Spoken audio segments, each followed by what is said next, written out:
Sihir sudah ada sejak zaman Rasulullah SAW. Terkait banyaknya perbuatan buruk yang tercatat di dalam sijil.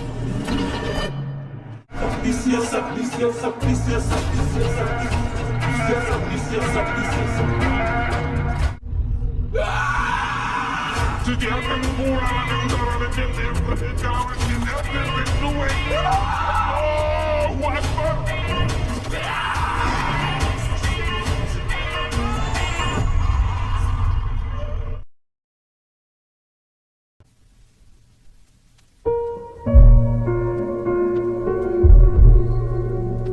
Sijin merupakan film hasil adaptasi negara Turki berjudul Sikin yang mengangkat cerita teror santet 5 malam dengan segala kengeriannya. Sijin dalam Al-Quran memiliki arti sebagai penjara atau tempat para roh-roh jahat berkumpul. كلا إن كتاب الفجار لفي سجين. Film yang sangat mengerikan ini mengajak para penonton untuk mengikuti hitung mundur selama 5 hari sebelum karakternya tewas akibat santet mengerikan. Kini, Rapi Films bekerja sama dengan Sky Media dan juga Legacy Pictures untuk merilis adaptasi Sijin versi Indonesianya yang disutradarai oleh Hadrah Daeng Ratu. Film Sijin pun diperankan oleh beberapa aktor ternama Indonesia seperti Anggika Bolsterli, Ibrahim Rishad, Niken Anjani, dan lain sebagainya. Akankah film Sijin versi Indonesia akan lebih menyeramkan dari Sijin versi Turki? Penjelasan selanjutnya akan mengandung spoiler konten. Jika kamu tidak mau terkena spoiler, silahkan keluar dari video ini ya seluruh. Langsung aja kita masuk ke ceritanya. Hayu, luncur.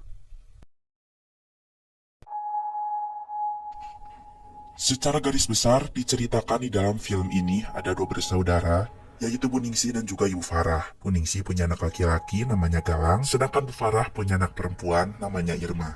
Galang dan Irma sedari kecil memang sangat dekat. Mereka selalu bersama-sama kapanpun dan dimanapun. Hal itu membuat Irma menaruh perasaan kepada sepupunya itu. Karena saling mencintai, hubungan terlarang itu pun terjadi. Irma dan Galang berhubungan sejak SMA hingga mereka dewasa, Stur. Irma sangat cinta kepada Galang. Dia tidak mau kehilangannya. Sehingga dengan ditemani oleh Hulan adiknya, Irma pun mendatangi seorang dukun bernama Iksan untuk bertanya apakah dia bisa menikah dengan Galang. Saya mau minta petunjuk. Saya mau tahu apakah saya bisa menikah sama dia atau tidak. Dukun Iksan merapal mantra, kemudian memanggil Jin untuk bertanya. Jin seketika merasuki adiknya Irma. Lalu ia berkata, apabila Galang bukan lelaki yang tepat untuk dirinya. Galang adalah pembawa petaka untuk Irma. Setelah Jin pergi, dukun mengingatkan Irma agar menjauhi Galang karena Galang akan menjadi penyebab kematiannya.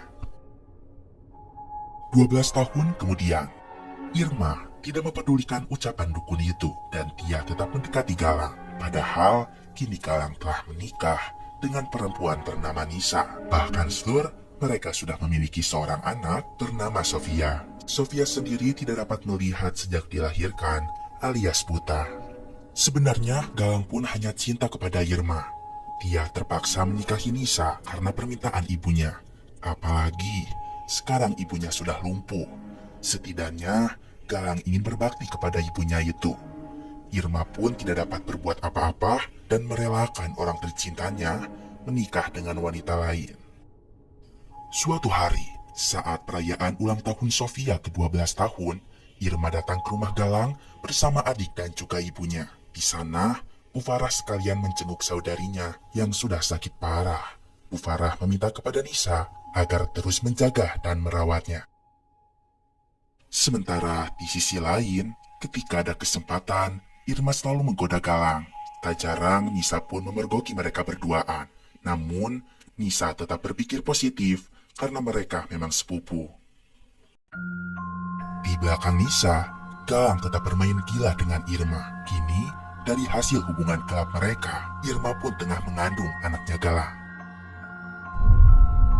Kamu harus tahu, jika kamu Saya beneran hamil. Suatu hari, Irma mendatangi Galang ke toko dagingnya yang ada di pasar. Irma nampak marah-marah karena Galang sudah 2 minggu tidak menghubunginya. Galang tidak mau tanggung jawab atas kehamilan Irma. Apalagi dia sudah punya istri dan juga anak. Sehingga Galang meminta agar Irma menggugurkan anak itu, kemudian jangan pernah mendatanginya atau menghubunginya lagi. Karena terus saja marah, Irma akhirnya ditampar oleh Galang sampai ia terbentur dan tersungkur ke bawah tanah. Tanpa disangka-sangka, dari celah kakinya, Irma mengeluarkan darah. Dibawalah Irma ke rumah sakit, namun malangnya, bayi dalam kandungannya tidak dapat tertolong. Sementara Galang merasa lega karena tidak perlu tanggung jawab atas anaknya itu. Kemudian dia memberikan segepok uang, lalu meminta agar Irma tidak mengganggunya lagi. Hati Irma sangat terpukul menghadapi kenyataan ini. Hubungan kita cukup sampai di sini. Selesai di sini. Maksud kamu itu apa? Kamu yang dari dulu bilang kalau kamu itu bakal cinta sama saya. Minta maaf. Saya udah punya keluarga ya. Cinta ditolak, dukun bertindak. Tidak terima ditolak Galang, Irma pergi menemui dukun Iksan, dukun yang sama yang pernah dia temui 12 tahun yang lalu. Irma ingin mendapatkan Galang dengan cara apapun, termasuk dengan membunuh Nisa. Irma bahkan memberikan seluruh harta bendanya yang ia punya, mulai dari uang hingga perhiasan. Dukun Ihsan mendukung niat Irma. Dia akan mengirim santet kepada Nisa. Dukun akan memanggil jin yang paling benci dengan orang Islam, jin dari suku Anzar. Dari sekian banyak ninja, ada satu suku jin yang paling terkenal benci pada muslim. Dukun meyakinkan Irma bahwa sebelum hari kelima, Nisa dan orang-orang yang memiliki ikatan darah dengannya akan ikut mati. Jin itu akan membunuh Nisa dalam 5 malam. Mereka semua akan mati. Untuk melakukan santet itu, dukun butuh bagian dari tubuhnya Nisa, bisa berupa air liur, rambut, kuku, ataupun darah. Irma pun pergi ke rumah Nisa untuk mendapatkan apa yang ia cari. Nisa tidak curiga karena menganggap Irma hanya ingin berkunjung saja. Irma sempat kebingungan bagaimana caranya mengambil bagian tubuh Nisa itu. Apakah dia harus menjambak Nisa hingga rambutnya tercabut? Atau mungkin dia harus menusuk Nisa supaya bisa mendapatkan darahnya? Tetapi itu semua tidak mungkin dilakukannya. Irma akan bermain aman supaya tidak dicurigai. Akhirnya Irma izin pergi ke kamar mandi. Lalu di sana, beruntungnya dia menemukan rambut di sisir milik Nisa. Lalu ada pembalut wanita di tempat sampah yang tampak masih sangat fresh, yang mana darahnya masih meresap di sana. Irma sangat senang karena semudah ini baginya untuk mendapatkan barang yang ia cari. Setelah itu Irma pun pamit bergegas pulang. Irma lalu membawa barang-barang itu kepada dukun. Dukun sangat senang karena Irma berhasil membawa darah Nisa karena seluruh darah lebih ampuh daripada helaian rambut. Kemudian ritual pun segera dilakukan. Lalu Iksan memasukkan pembalut itu ke dalam sebuah wadah berisi air. Lalu digunakannya untuk melumuri usus kerbau yang sudah disiapkan. Usus kerbau itu kemudian dililit kepada tulang mayat yang kemudian dituliskan sebuah mantra. Foto Nisa juga ikut dituliskan mantra, kemudian disobek menjadi 4 bagian, lalu ditaruh di wadah untuk makanan anjing. Ritual pun dimulai. Ruangan itu seketika berguncang hebat, diiringi dengan tulang yang seketika patah, dan itu berarti santetnya telah terkirim. Irma hanya perlu menunggu waktu 5 hari saja sampai Nisa dan seluruh keturunannya mati. Dengan begitu, Galang akan menjadi miliknya sepenuhnya.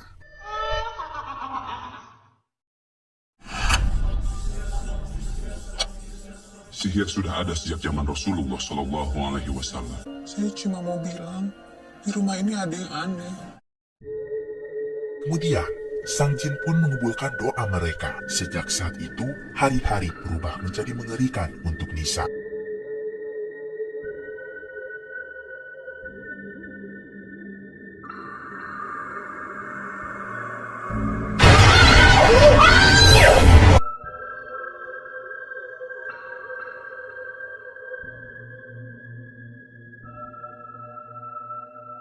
Kejadian-kejadian tidak masuk akal pun mulai terjadi. Nisa memberitahukan hal-hal mengerikan itu kepada suaminya, tetapi Galang tidak percaya, lalu menuduh Nisa sudah gila.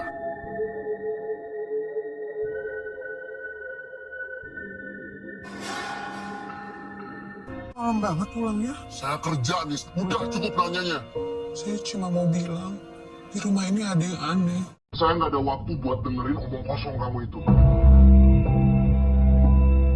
Saya kerja nih, kerja. Udah cukup nanyanya. Puncaknya adalah ketika ibu Galang yang lumpuh tiba-tiba bisa berjalan lagi. Lalu ia bunuh diri dengan menyiram kepalanya dengan air mendidih.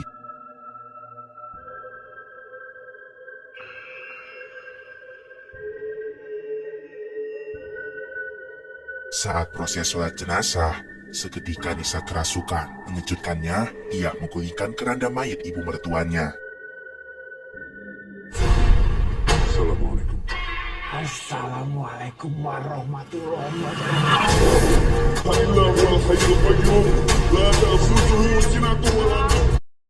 Sontak hal itu membuat semua orang yang ada di sana ketakutan.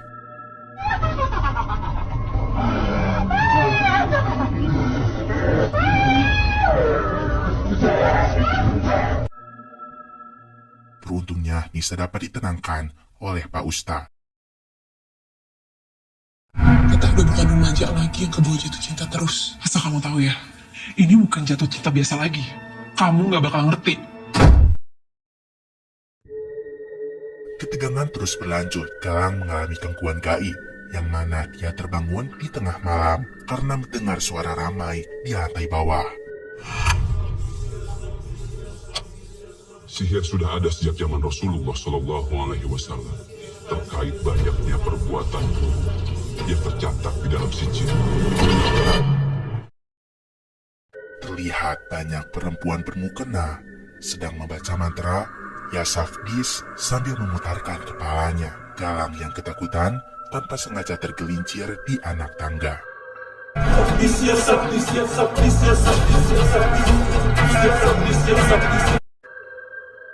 Sesadarnya seketika tubuh Galang sudah diikat oleh kain kafan. Ia pun dikelilingi oleh para wanita itu yang sangat menyeramkan.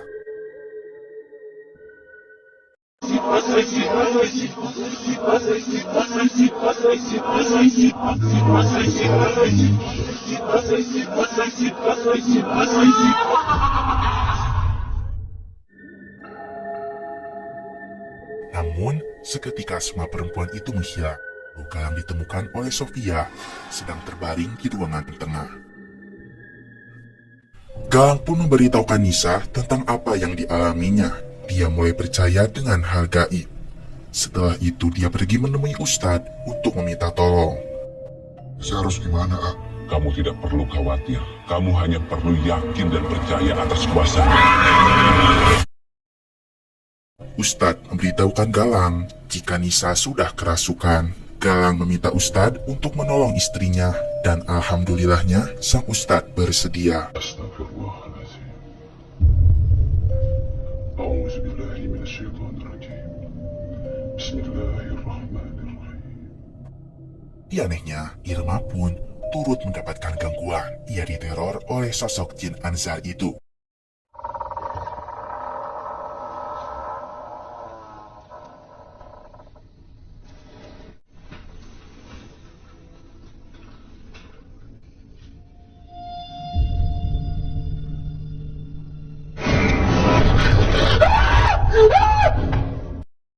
Kemudian, suatu ketika, Irma dan adik perempuannya menemukan ibu mereka sudah kerasukan, lalu membuat dapur porak-poranda. Kemudian Bu Farah menelan beling layaknya seperti keripik kaca.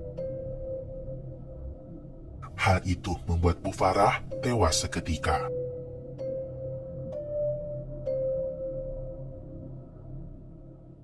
Pada saat malam kelima, adik Irma pun tak luput dari teror juga. Di malam itu, dia tiba-tiba kerasukan, lalu mengejar Irma seakan-akan ingin membunuhnya.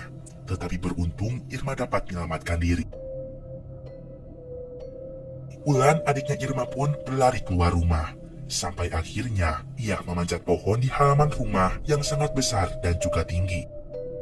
Seketika Wulan loncat dari atas pohon, kemudian kepalanya tersangkut membuat kulit kepalanya robek, sementara tubuhnya terjatuh ke bawah tanah.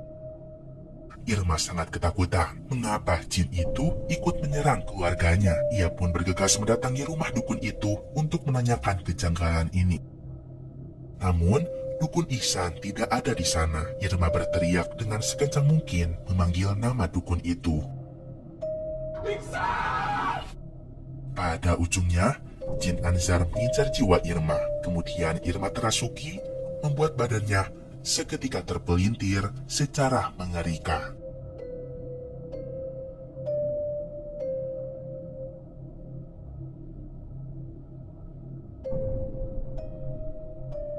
Di sisi lain, Ustadz dan para santri segera meruqyah Nisa, tetapi tidak mempan. Nisa menyerang Galang dan akan membunuhnya juga.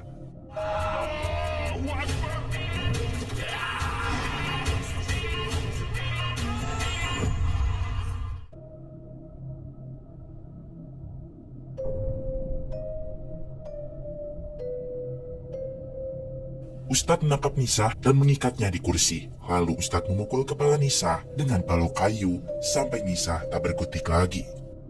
Melihat istrinya tak sadar diri akibat pukulan itu, Galang tidak terima. Dia pun menyerang Ustadz. Ustadz berkata apabila mereka telah salah sasaran. Ternyata sosok jin itu tidak merasuki Nisa, karena jika orang yang benar-benar terasuki tidak akan tersakiti dengan kayu ini. Ternyata selama ini santet itu terkirim kepada Sofia. Jin Anzar merasuki tubuhnya. Lalu, mengapa santet itu bisa menyasar kepada Sofia? Ternyata, Irma telah salah mengambil darah. Pembalut wanita yang penuh darah itu bukanlah milik Nisa, tetapi milik Sofia yang baru pertama kali mendapatkan menstruasi. Karena, seperti yang kita tahu, saat itu Sofia baru berumur 12 tahun. Dia mengalami fase akhir balik. Kesalahan itu pun berakibat sangat fatal, karena santet yang dikirim dukun adalah untuk membunuh korban dan orang-orang yang punya ikatan darah dengannya. Santet mengenai Sofia, maka berarti sebagai bibi Irma pun ikut termasuk ke dalamnya. Bersama juga dengan Galang, Nisa, Wulan, hingga Bu Ningsih dan juga Bu Farah. Akhirnya, satu keluarga pun tewas karena santet itu.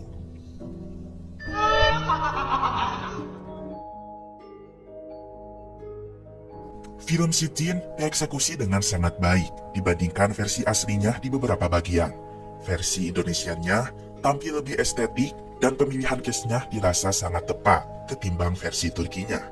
Anggika Bolsterli juga tampil sangat luar biasa sebagai tokoh Irma yang sangat terobsesi pada Galang. Walaupun scoringnya tak sebaik versi aslinya yang mampu menghantarkan jumpscare mencekam, tetapi versi Indonesianya menghadirkan sisi teknis dan kreatif yang jauh lebih unggul ketimbang pendahulunya tersebut. Bagi kalian penggemar film horor, Si Jin sangat layak untuk disaksikan.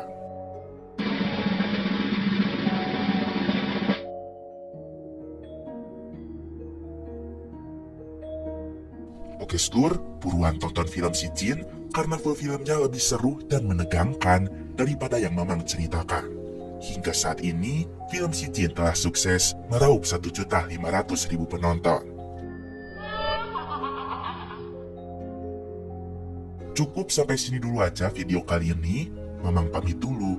Keep enjoy and see you.